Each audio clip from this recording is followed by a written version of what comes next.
Hello दोस्तों, welcome to शाखा study. दोस्तों, मेंटल एबिलिटी मानसिक योग्यता परीक्षण या रीजनिंग की वीडियो नंबर 6 में आपका स्वागत है। इससे पहले 5 वीडियोस हमने अपलोड कर दी हैं, जिसमें लगभग 100 क्वेश्चंस हमने रीजनिंग के सॉल्व कर लिए हैं जो प्रीवियस ईयर क्वेश्चन पेपर्स में आए हुए हैं। ये वीडियो आपकी बीएड एंट्रेंस के लिए, जो आप बीएड एंट्रेंस की तैयारी कर रहे हो या एमएड एंट्रेंस की तैयारी कर रहे हो, और उसके साथ साथ जिन भी कॉम्पिटिटिव एग्जाम्स में आपकी रीजनिंग पूछी जाती है, उन सभी के लिए ये वीडियो बहुत ज़्यादा इंपॉर्टेंट है। इसलिए इस वीडियो को पूरा देखें और कोशिश करें कि सबसे पहले क्वेश्चन को देखते ही आप वीडियो को पॉज कर लें और पॉज करके उस क्वेश्चन का आंसर अपने आप निकालने की कोशिश करें, जिससे कि आप अपने आप को चेक भी कर सकेंगे कि आप रीजनिंग में कितने ठीक हैं। उसके बाद उसका आंसर तो मैं यहाँ पर आपको बताऊँगा ही।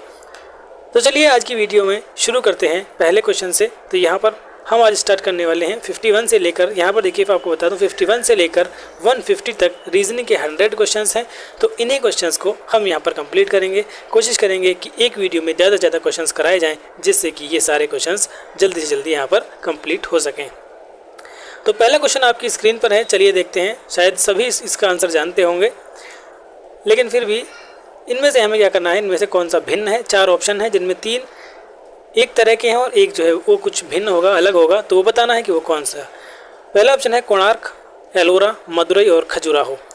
ठीक है, तो इनको पढ़ते ही आपके माइंड में ये आ जाना चाहिए कि ये किससे रिलेटेड है। तो पढ़ते देखिए क्या है कि कोणार्क में मंदिर है, मदुरई में भी मंदिर है और खजुराहो में भी मंदिर है। लेकिन जो एलोरा है, अजंता एलोरा की गुफाएं आपने सुनी होगी।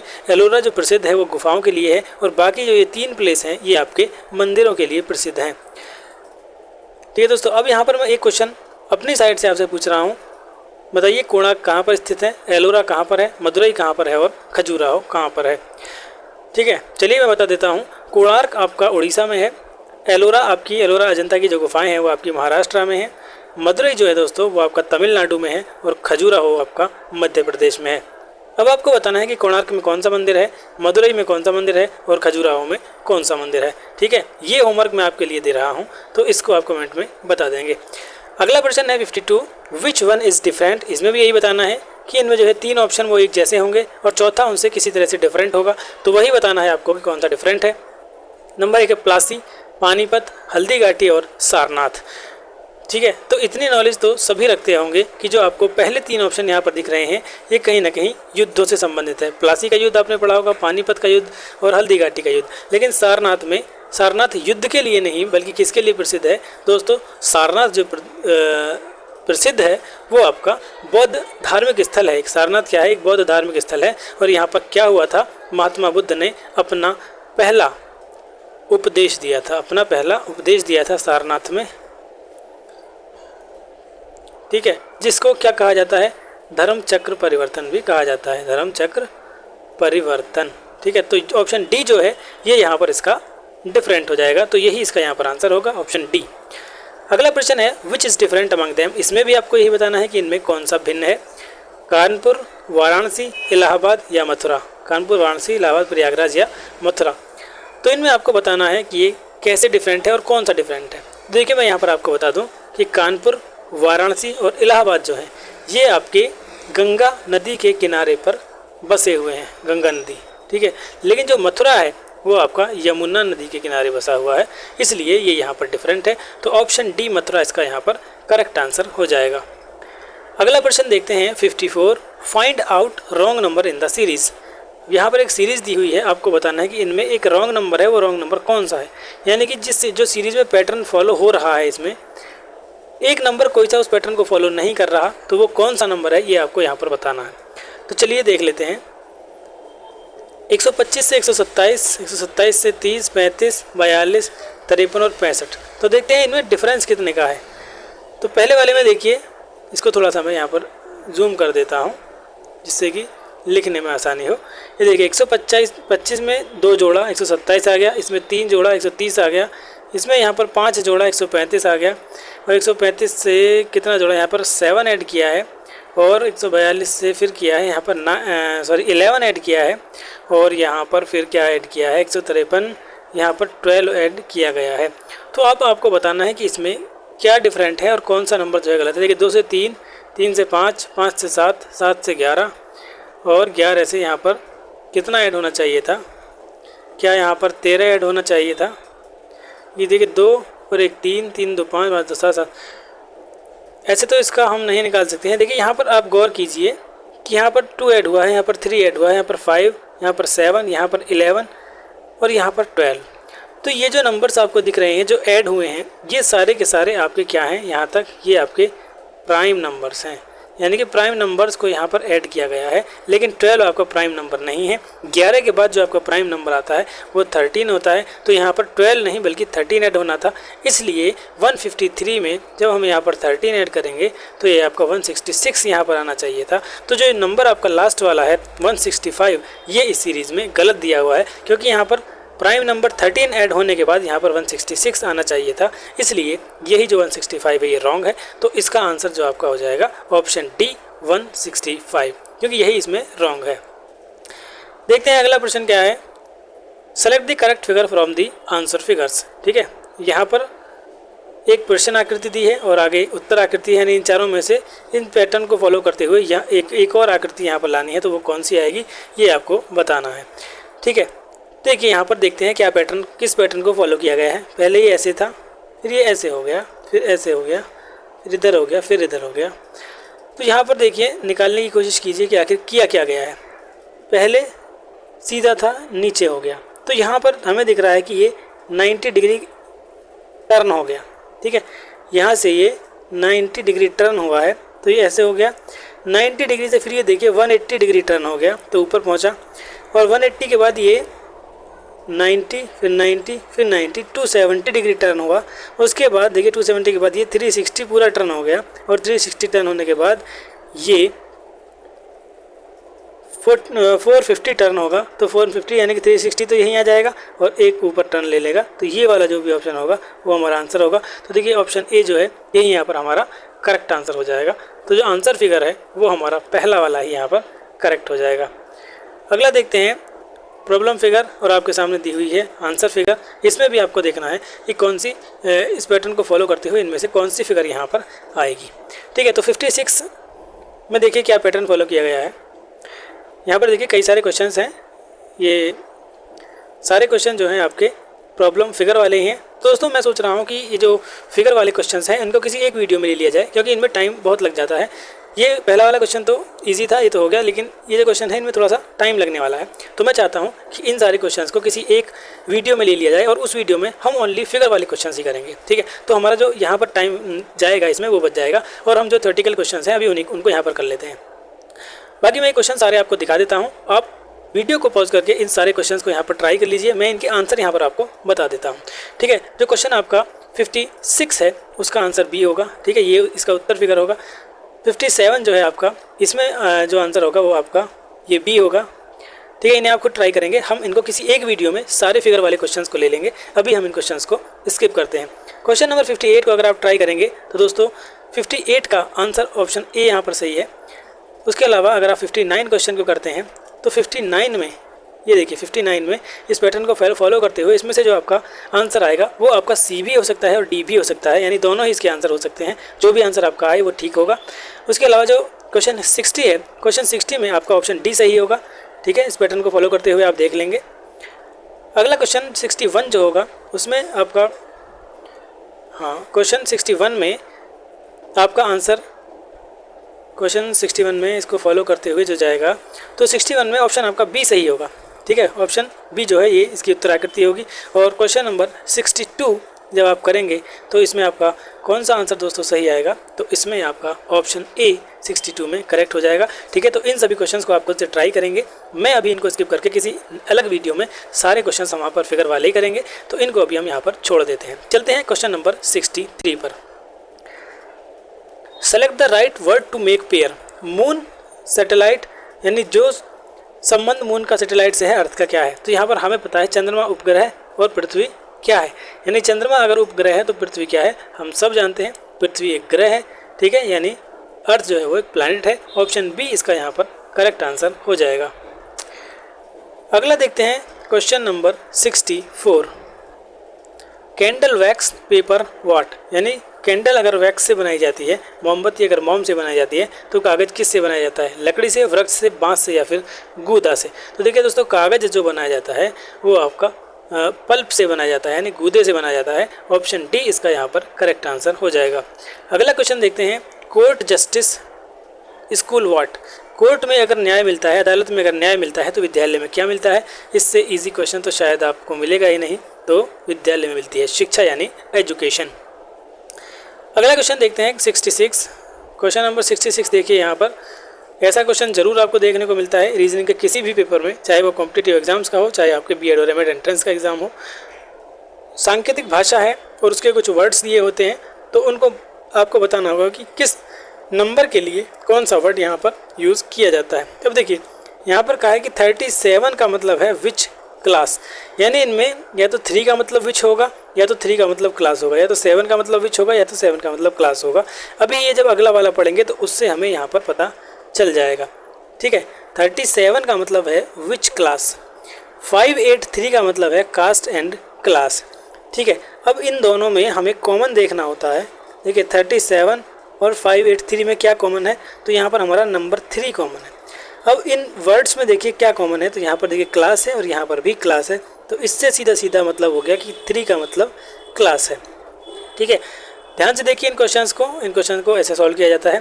तो 3 का मतलब क्लास है। अब इसने यहाँ पर इतनी ही इन्फॉर्मेशन दी है, तो what is the code for caste? Caste के लिए क्या कोड होगा?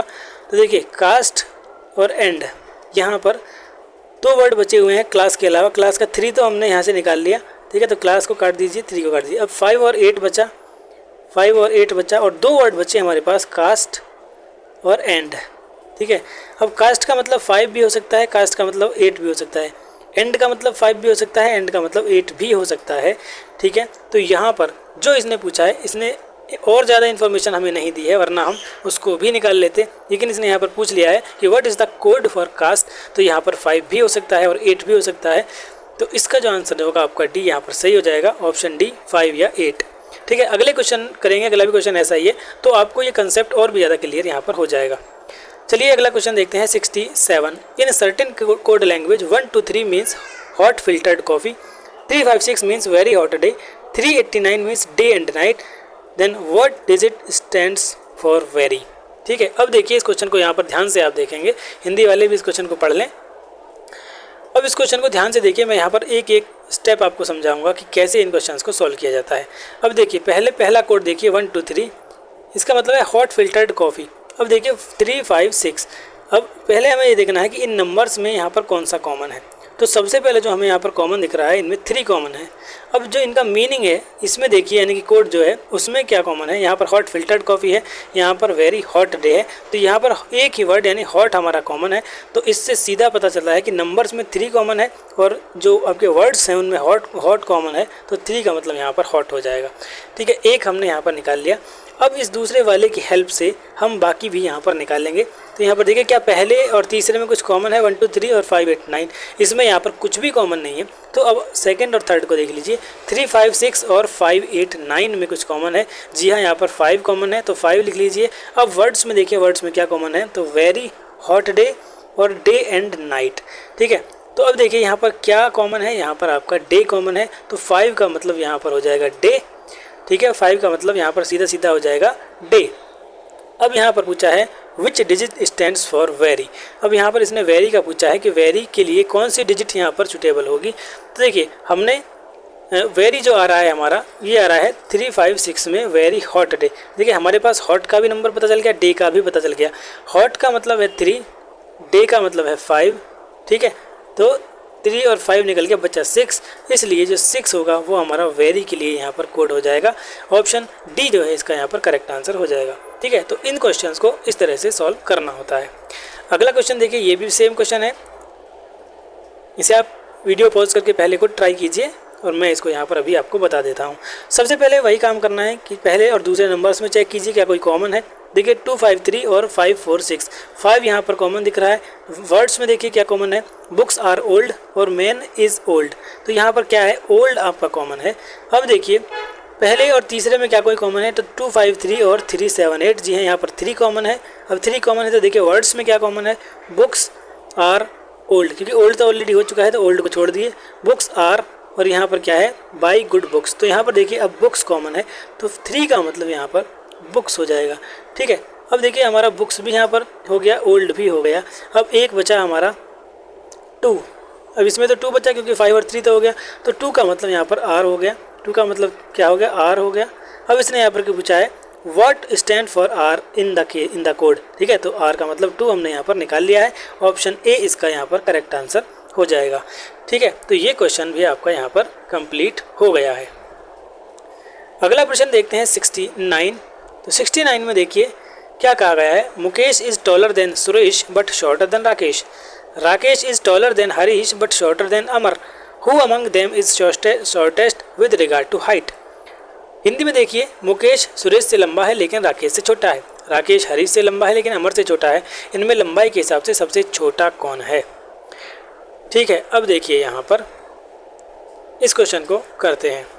जो लंबा होगा उसको हम ऊपर लिखेंगे, जो छोटा होगा उसको नीचे लिखेंगे। ठीक है, जैसा कि मैं पहले पिछले क्वेश्चंस में भी आपको बता चुका हूँ जब मैंने इस टाइप के क्वेश्चन आपको कराए थे। यहाँ पर कहा गया है Mukesh is taller than Suresh. Mukesh जो है सुरेश से बड़ा है तो मुकेश को हमने ऊपर लिख दिया, सुरेश को नीचे लिख दिया। बट शॉर्टर देन राकेश, लेकिन राकेश से छोटा है तो राकेश को हमने ऊपर लिख दिया। मुकेश, सुरेश और राकेश इस तरह से हमारे लंबाई के हिसाब से हमने एडजस्ट कर दिया। उसके बाद आता है Rakesh is taller than Harish. Rakesh जो है वो हरीश से बड़ा है।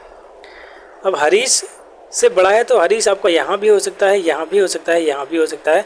इन्होंने हरीश को स्पेसिफाई नहीं किया है कि वो कहाँ पर है।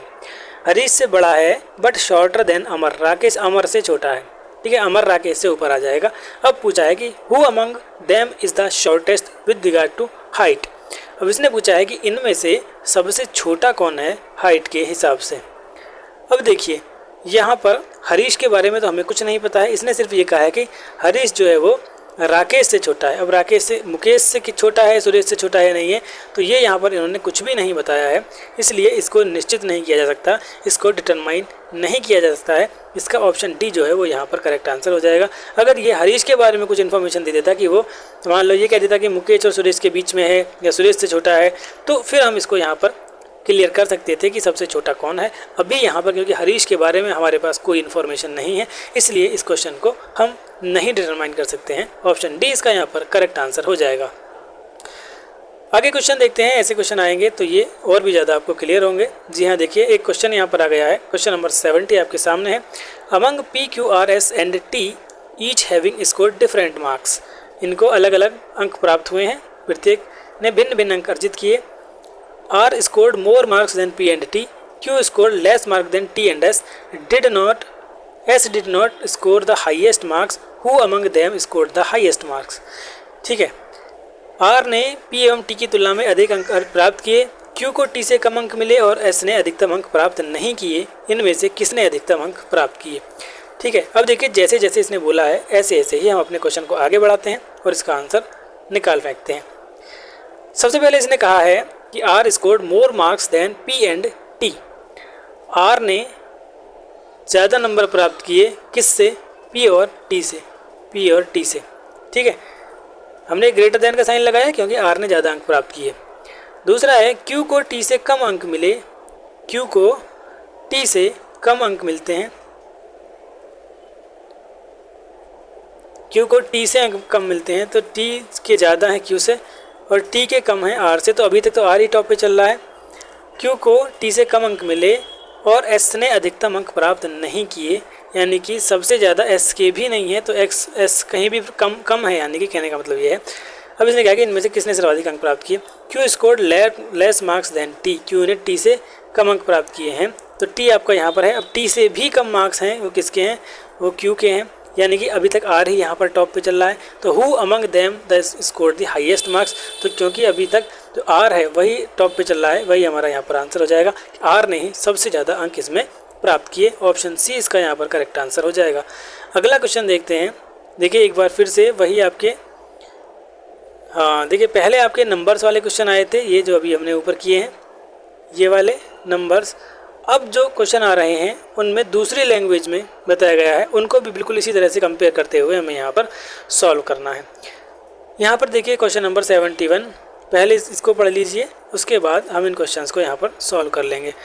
क्वेश्चन नंबर 71 के लिए जो ये दिया गया है इन्फॉर्मेशन, पहले इस इन्फॉर्मेशन से हम पता लगा लेते हैं कि हमारे पास क्या क्या है।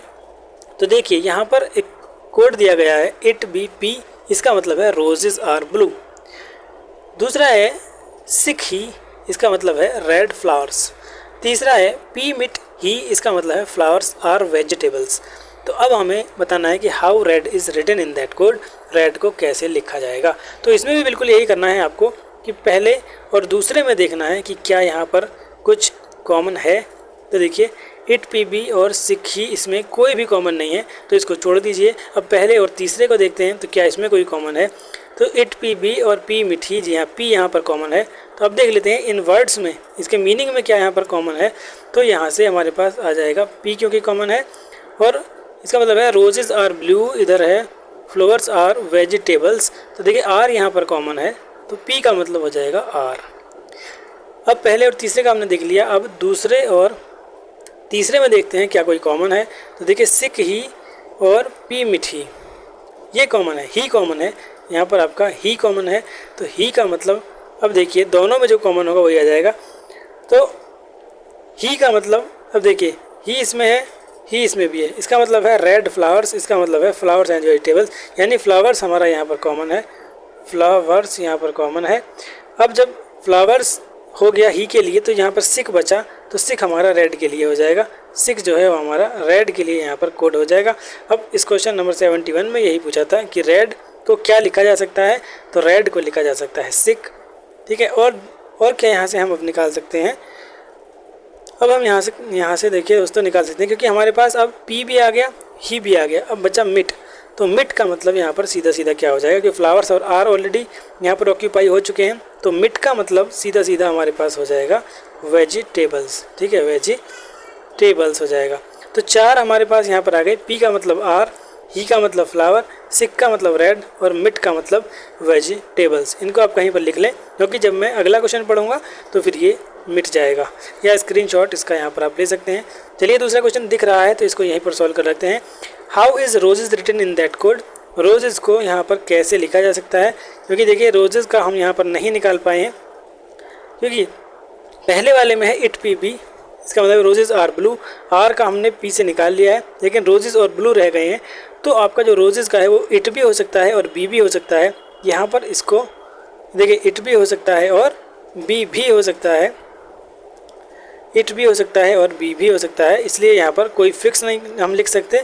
तो इसका जो मतलब ये नन तो नहीं आ सकता, क्योंकि अगर ये दोनों इसने ऑप्शन दिए हैं तो फिर नन कैसे आ जाएगा, इसका निश्चित नहीं किया जा सकता। ये यहाँ पर ऑप्शन होना चाहिए था, लेकिन ऐसा कोई भी ऑप्शन इसमें नहीं है, इसलिए मेरे हिसाब से ये क्वेश्चन ही यहाँ पर गलत है, ठीक है। इसमें एक ऑप्शन होना चाहिए था कैन नॉट बी डिटरमाइन, क्योंकि डिटरमाइन हम कर ही नहीं सकते जब तक इसके बारे में और इन्फॉर्मेशन हमारे पास नहीं होगी। अब इसने कहा है क्वेश्चन नंबर 73, देखिए how is vegetable are red flowers written in that code. हमने यहाँ पर क्या क्या निकाल लिया था, देखिए ये जो भी स्टूडेंट ने निकाला है ये बिल्कुल यहाँ पर सही निकाल रखा है, इसको ही आप देख लीजिए। ही का मतलब फ्लावर्स है, सिक रेड है, पी आर है और मिट वेजिटेबल है। तो यहाँ पर देख लीजिए इसने पूछा है कि वेजिटेबल आर रेड फ्लावर्स, तो वेजिटेबल के लिए हमारा क्या है मिट है, आर का मतलब हमारा यहाँ पर आर का मतलब पी है, बिल्कुल सही, रेड का मतलब सिक है और फ्लावर्स का मतलब ही है। तो मिट पी सिक ही, जिस भी ऑप्शन में आपको ये चारों वर्ड्स दिख जाएंगे वही यहाँ पर सही आंसर हो जाएगा। देखिए मिट इसमें है, जी हाँ बिल्कुल है, मिट पी भी है, सिक भी है और ही भी है। देखिए आगे पीछे लिखने से कोई फ़र्क नहीं पड़ता है, बस वो सारे वर्ड्स उसमें होने चाहिए, ठीक है। तो इसमें आपके चारों वर्ड्स मिल रहे हैं, तो यही आपका यहाँ पर करेक्ट आंसर हो जाएगा। सब्जियां हैं लाल गुलाब के लिए, यानी वेजिटेबल्स आर रेड फ्लावर्स के लिए ए, पी सिक मिठी सही आंसर हो जाएगा। अगला क्वेश्चन है 74, पहले देख लेते हैं वीडियो कितनी बड़ी हो गई है। जी हाँ वीडियो देखिए बड़ी होती जा रही है। 75 तक क्वेश्चन यहाँ पर कर लेते हैं, उसके बाद नेक्स्ट वीडियो में करेंगे। अब देखिए फिल द करेक्ट नंबर, यहाँ पर करेक्ट नंबर आपको बताना है 6, 42, 294, 2, 20, 50, 2058 यानी कि 14,406। तो अगला यहाँ पर क्या आएगा, अब देखिए क्या पैटर्न यहाँ पर फॉलो हो रहा है। 6 से 42 आया, 7 की गुणा हुई है, इसको थोड़ा सा मैं बड़ा कर लेता हूँ, ठीक है, क्योंकि दोनों तरफ सेम ही है तो नंबर्स में कोई आपको हिंदी इंग्लिश नहीं करना है। 6 गुणा 7, 6 7 42, 42 7 कितना होता है, 4 7 28, 280 और 2 7 14, हाँ 294, बिल्कुल यहाँ पर भी 7 की मल्टीप्लाई हुई है। और यहाँ पर अगर देखते हैं तो क्या इसमें 7 की मल्टीप्लाई हो रही है, तो 7 चौक 28, 7 9 63 64 65, 6 7 दूनी 14 और 6 20। जी हाँ बिल्कुल, यहाँ पर भी 7 की मल्टीप्लाई है, तो यहाँ पर भी 7 की मल्टीप्लाई होगी और यहाँ पर भी 7 की ही मल्टीप्लाई होगी, क्योंकि पैटर्न सब में फॉलो कर रहा है, तो फिर 7 की ही मल्टीप्लाई यहाँ पर होनी है। तो अब देखिए लास्ट वाले में भी हमें 7 की मल्टीप्लाई करनी है। अब देखिए आप पूरी मल्टीप्लाई करने के चक्कर में ना पड़े, यहाँ पर मैं आपको ट्रिक बता देता हूँ कि आपको इतना बड़ा नंबर दिख रहा है, इसकी मल्टीप्लाई करेंगे आपके 10 से 15 सेकंड कम से कम लग जाएंगे। तो आपको फटाफट ऑप्शन पे नज़र मारनी है और देखना है कि इनका यूनिट डिजिट अलग है या सेम है।